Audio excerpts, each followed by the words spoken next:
पढ़ा कि बच्चों ने क्या किया कि मुर्गियों को दड़बे में डालने की कोशिश कर रहे थे, लेकिन मुर्गियों ने बहुत बुरा हाल कर दिया, सारे घर में कीचड़ कर दिया और पूरा का पूरा ऐसा लगा कि वे क्या हों, बिना लगाम के हों।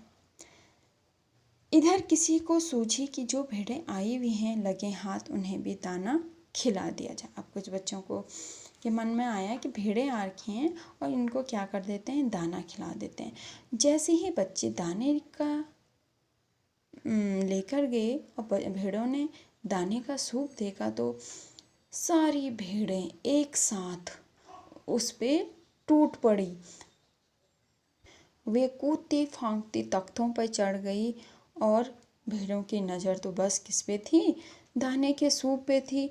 और वो उन्होंने इधर उधर कुछ नहीं देखा, वो पलंगों पर फलांगती, बर्तन लुढ़काती और साथ साथ चढ़ गई।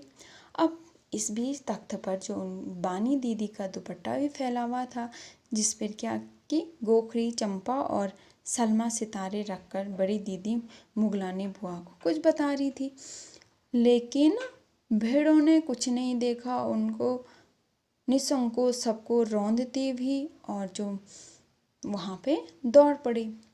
जब तूफान गुजर चुका था तो ऐसा लगा कि जैसे जर्मनी की सेना टैंकों और बमबारों सहित उधर से छापा मारकर गुजर गई हो।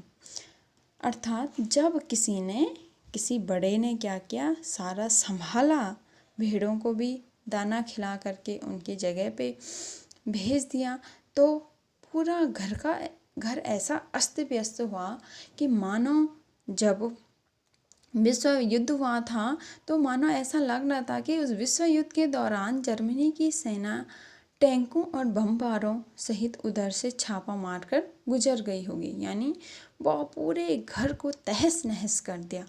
कहीं सूप गिरा हुआ था, कहीं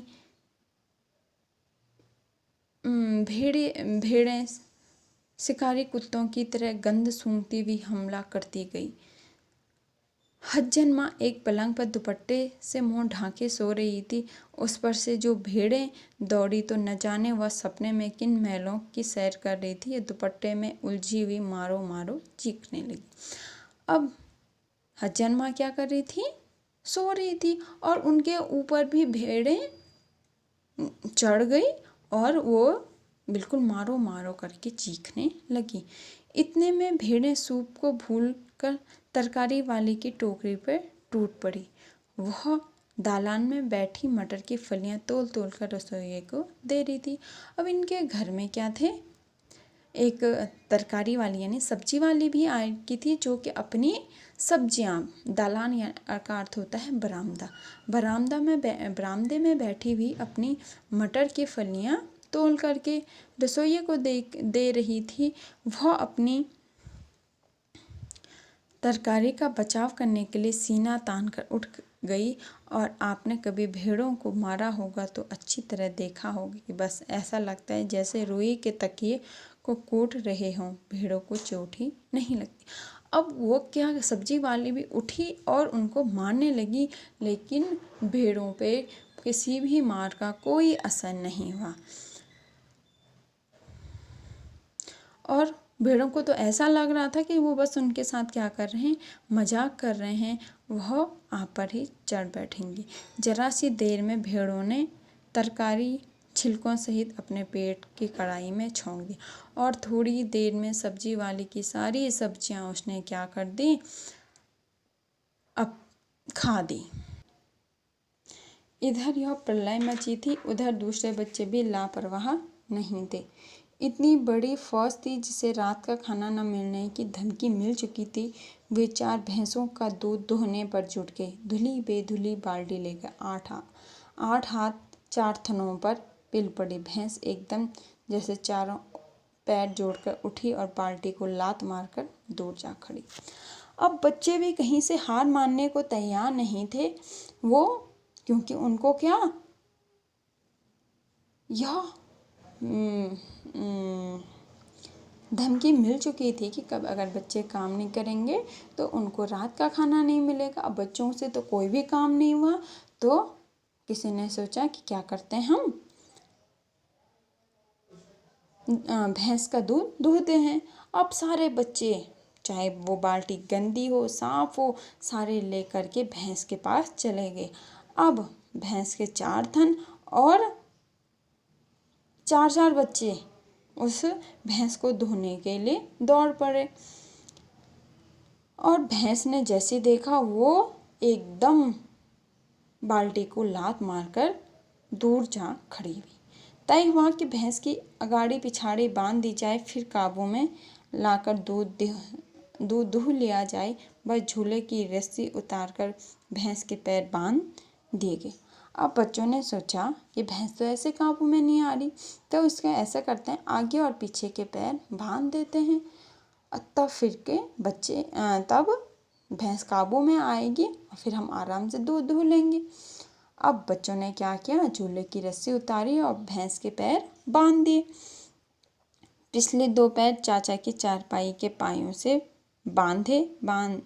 अगले 2 पैरों को बांधने की कोशिश जारी थी कि भैंस चौकनी होगी।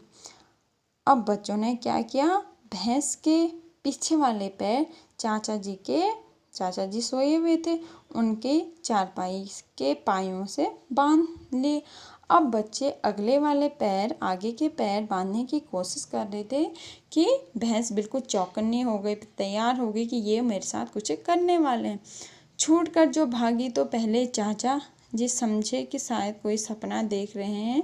फिर जब चारपाई पानी के ड्रम से टकराई और पानी छलक कर गिरा तो समझे आंधी तूफान में फंसे हैं, साथ में भूचाल भी आया हुआ है। फिर जल्दी ही उन्हें असली बात का पता चल गया और वह पलंग की दोनों पाटियां पकड़े बच्चों को छोड़ देने वालों को भला बुरा सुनाने लगे। अब जैसे ही भैंस के आगे के पैर वो बांधने लगे तो भैंस क्या हो गई, भागने लगी। अब भैंस के पीछे के पैर तो चाचा जी की चारपाई से बंधे हुए थे और तो साथ में चारपाई भी आगे पीछे होने लगी। जिधर जिधर भैंस जाती उधर उधर चारपाई भी जाती। और जब चाचा जी तो सो रखे थे, उन्हें पहले लगा कि वो क्या कर रहे हैं, कोई सपना देख रहे हैं। लेकिन जब उनको असली बात पता चली तब वह पलंग की दोनों पट्टियां पकड़े बच्चों को जिन्होंने बच्चों को छोड़ा उनको बहुत बुरा भला कहने लगे। यहाँ बड़ा मज़ा आ रहा था। भैंस भागी जा रही थी और पीछे पीछे चारपाई और उस पर बैठे हुए चाचा जी। अब बच्चों को यह देख कर बड़ा मज़ा आ रहा था। आगे आगे भैंस जा रही है और पीछे पीछे चारपाई पे लेटे हुए चाचा जी।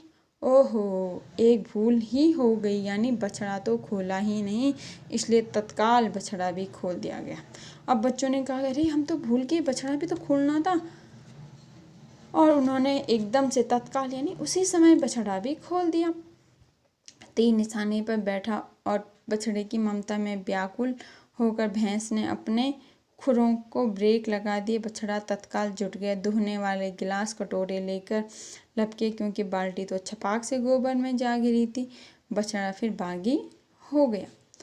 अब जैसे ही बच्चों ने बछड़ा खोला और बछड़ा यानी भैंस का बछड़ा था जो, वो खोला और भैंस जो अभी तक भागी जा रही थी वो रुक गए और बछड़ा क्या, अपनी माँ का दूध, भैंस का दूध पीने लग गया।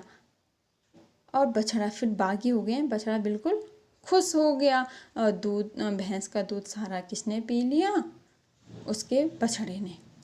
कुछ दूध जमीन पर और कपड़ों पर गिरा, 2-4 दाने गिलास कटोरों पर भी पड़ गई, बाकी बछड़ा पी गया। यानी बच्चे भी कोशिश कर रहे थे, तो कुछ दूध जमीन पे, कुछ कपड़ों में, कुछ थोड़ा बहुत गिलास कटोरों पे भी गिरा और बाकी सारा बछड़ा पी गया। यह सब कुछ मिनट के 3/4 में हो गई। यानी यह सारा जो उधम मचा यह थोड़ी ही देर में हो गया।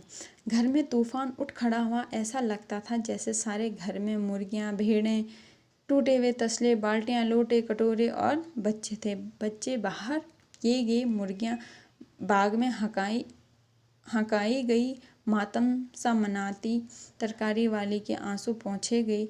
अम्मा आगरा जाने के लिए सामान बांधने लगी।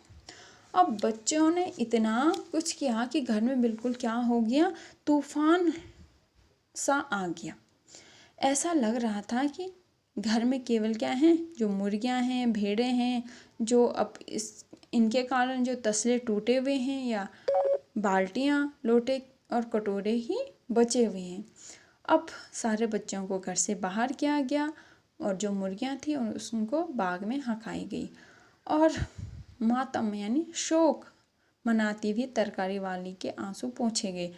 क्योंकि सब्जी वाली के क्या सारी सब्जियां भेड़ें खा चुकी थी, तो वो बिल्कुल शोक मना रही थी। घर वाले उसके आंसू पोंछ रहे थे और अम्मा ने भी कहा कि नहीं, अब मैं इस घर में नहीं रहूँगी, मैं तो आगरा जा रही हूँ। तो उन्होंने कहा, अम्मा ने कहा, या तो बच्चा राज कायम